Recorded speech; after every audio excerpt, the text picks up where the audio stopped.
नमस्कार, आप देख रहे हैं यूपी न्यूज 24 चैनल।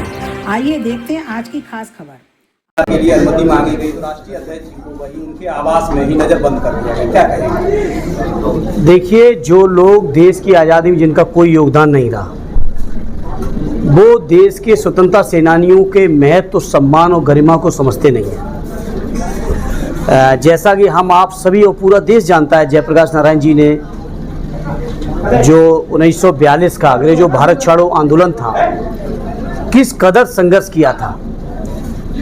जेलों को फांद के भी उन्होंने अंग्रेजों से लड़ाई लड़ी थी। ऐसे महान व्यक्तित्व के कल जयंती के अवसर पर परंपरा रही है उनको सम्मान देने की। हमारे राष्ट्रीय अध्यक्ष जी ने सूचना भी भेजी कि JPNIC सेंटर जाएंगे, जयप्रकाश नारायण जी को माल्यार्पण करेंगे। लेकिन उसके बाद जिस तरीके की वहाँ बैरिकेडिंग लगाए गए, लोहे के तख्ते लगाए गए, ये काम वही लोग कर सकते हैं जिनकी आस्था और निष्ठा और श्रद्धा न देश के स्वतंत्रता सेनानियों में है, न देश के लोकतंत्र में है, न देश के संविधान में है। तो बीजेपी के लोगों का जो असली चेहरा है वो उन्होंने अपना दिखा दिया। लेकिन हम समाजवादी लोग इन बातों से न घबराएं कभी, न घबराएंगे। हमारे पुरखों ने आंदोलन किए अंग्रेजों के खिलाफ। सदैव नेताजी से लेके उस पीढ़ी के लोगों ने, जयप्रकाश नारायण जी ने, लोहिया जी तो खैर उस समय नहीं रहे, इमरजेंसी के खिलाफ आंदोलन किए और देश के गरीब, पिछड़े, दलित, आदिवासी लोगों के सम्मान और स्वाभिमान की लड़ाई हमारे पुरखों ने लड़ी है। उसी परंपरा को हमारे राष्ट्रीय अध्यक्ष जी आगे बढ़ा रहे हैं और इस तरह की चीज़ों से घबराने वाले नहीं हैं। और उत्तर प्रदेश और देश की जनता की ताकत की दम पे कह सकते हैं, चाहे जितने ही षड्यंत्र कर लें, देश के संविधान को ये ख़त्म नहीं कर पाएंगे, देश के लोकतंत्र को ये ख़त्म भारतीय जनता पार्टी के लोग नहीं कर पाएंगे और उसकी रक्षा के लिए हम लोग बड़ी से बड़ी कुर्बानी देंगे। उससे पहले जो पर्यटन मंत्री है जयवीर सिंह, उनसे इस संदर्भ में बात चल रही थी। उन्होंने ये कहा कि वहाँ सांप और कीड़े बिच्छू थे, इस वजह से उनको सुरक्षा की। क्या ये जो मंत्री जी कह रहे हैं, क्या मंत्री जी को नहीं पता था जयप्रकाश नारायण जी का जन्मदिन किस दिन है? अगर इनकी श्रद्धा और निष्ठा होती तो क्या इसकी सफाई नहीं कराई जा सकती थी? ये केवल बहानेबाजी है। और पिछली जयंती पर भी ऐसा ही आलम देखने को मिला था, राष्ट्रीय अध्यक्ष जी को गेट फांद के जाना पड़ा था। तो इनकी निष्ठा नहीं है, मैंने कहा लोकतंत्र में निष्ठा नहीं है। जयप्रकाश नारायण जी के बारे में कौन नहीं जानता है? वो स्वतंत्रता सेनानी भी थे, वो लोकतंत्र सेनानी भी थे, वो इमरजेंसी के खिलाफ भी लड़ाई लड़े थे। पूरी जनता पार्टी को अगर किसी ने एक किया था तो जयप्रकाश नारायण जी ने किया था उस समय। ऐसे महापुरुष की जयंती के अवसर पर उनके सम्मान देने की बजाय इस तरह की जो हथकंडे अपना रहे हैं, बीजेपी का चेहरा जनता के बीच साफ है।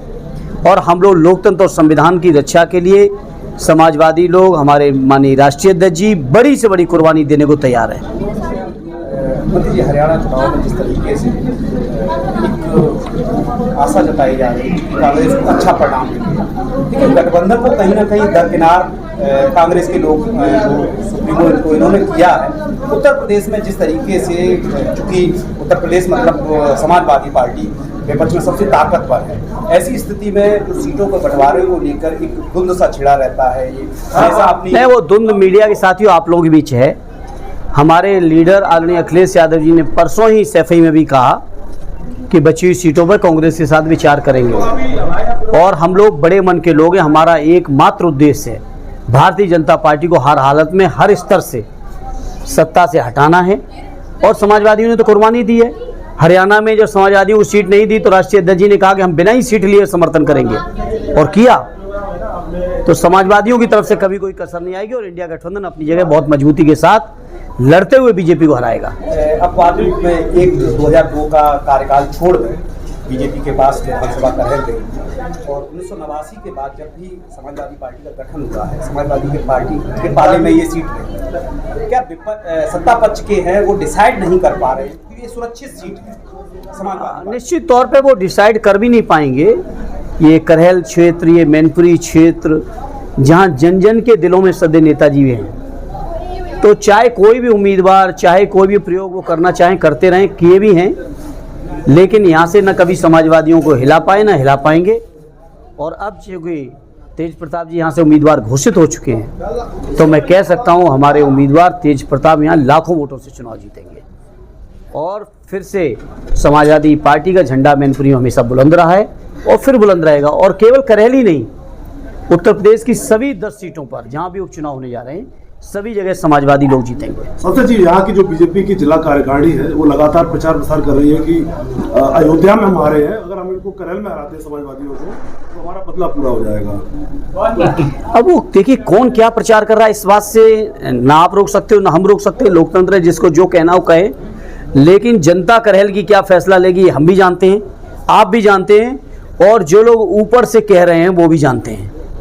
क्योंकि मुझे याद है सदैव नेताजी की डेथ के बाद तीसरे चौथे दिन ही बीजेपी के लोग कहने लगे थे हम मैनपुरी में कमल खिलाएंगे, और क्या जनता ने जवाब दिया वो सामने है।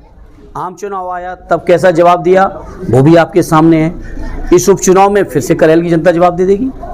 करेल से हर बात का जवाब जनता के पास है, हमें समाजवादी नेताओं को देने की जरूरत नहीं है। संयुक्त राम मोर्चा का नाम सबसे आगे चल रहा है, किसी का भी हो उससे हमें क्या मतलब, इन बातों से कोई ना कोई तो आएगा। आपके खिलाफ भी लड़ी है चुनाव, तो क्या हुआ, इस बार तो टिकट भी नहीं मिला। उससे पहले मैनपुरी में जमानत जब्त हो चुकी है, आप सब जानते हो। तो इन बातों का कोई फर्क नहीं पड़ता, जिसको आना होगा आएगा, जाना होगा जाएगा। ये समाजवादियों का गढ़ था, किला था, सदैव नेताजी की कर्मभूमि है।